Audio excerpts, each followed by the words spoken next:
Hey everyone, I'm Philip Mershon, and today I am speaking the truth and getting rid of the lies about a food additive that has inspired over a century of flavor and panic and myth, monosodium glutamate, or MSG.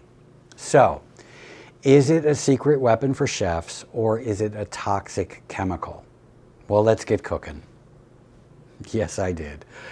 The story of MSG begins in Japan in 1908. And now before we go any further, I want to say that while I've been lucky enough to visit Japan and fall in love with Japan, I neither read nor speak Japanese, and so I'll apologize in advance for any mangling of words or names that I'm about to do.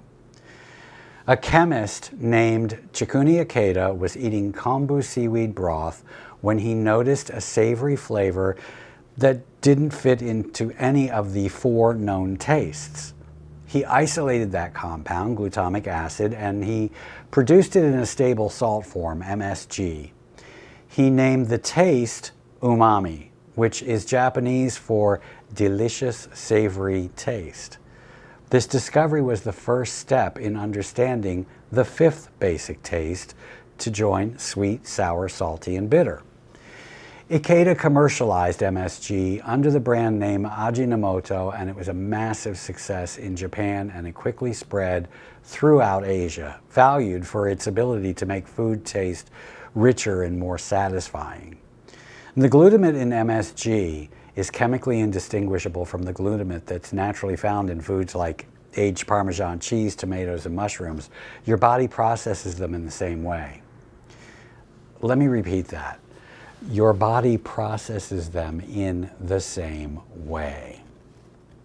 In the United States, MSG was imported and quietly and effectively became the secret ingredient in commercial applications, restaurant cooking, and many products, from canned soups to frozen dinners.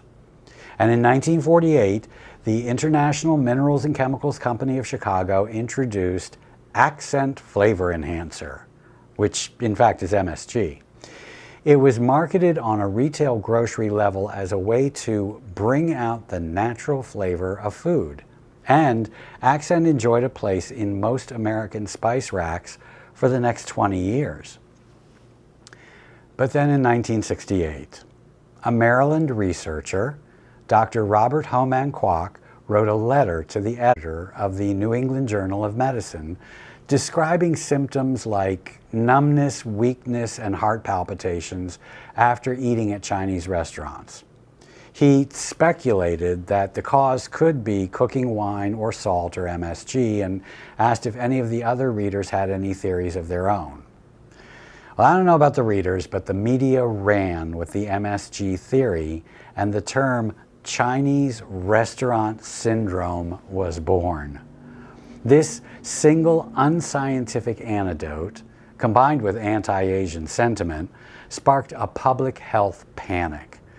For decades, Asian restaurants of all stripes have put the no MSG assurance on their menus. The fear surrounding MSG quickly became mythic, and countless of studies have debunked it. Major health organizations, including the FDA and the World Health Organization, have repeatedly classified MSG as safe. In double-blind, placebo-controlled trials, always the gold standard of research, scientists have never once been able to consistently trigger these symptoms in people who claim a sensitivity to MSG. Yet today, for many, there is this persistent misconception that MSG is unhealthy. This leads people to avoid it, even though it's a safe and effective way to enhance flavor. It also means that a fantastic seasoning is being shunned.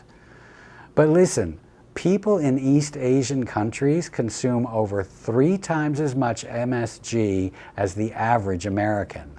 And as a wise person once asked, why doesn't everyone in China have a headache? The answer, of course, is simple: because they don't expect to, and they were never told that they were supposed to. People just love to follow a dramatic power of suggestion. The good news is that the tides are turning, and chefs and food writers are openly embracing MSG, celebrating it as the simple flavor booster that it is. And again, the glutamate in a shake of accent is the same as the glutamate in your favorite Parmesan cheese, tomatoes, and mushrooms. Just as safe and every bit as delicious. And funny how there's never been an Italian pizzeria restaurant syndrome. To quote the late, great Anthony Bourdain, no one's allergic to MSG. You know what makes people allergic to ethnic food? Racism. What are your thoughts on MSG? Let me know in the comments, and don't forget to like this video and subscribe for more deep dives into life in the mid-century. And until next time, my friends, spice it up.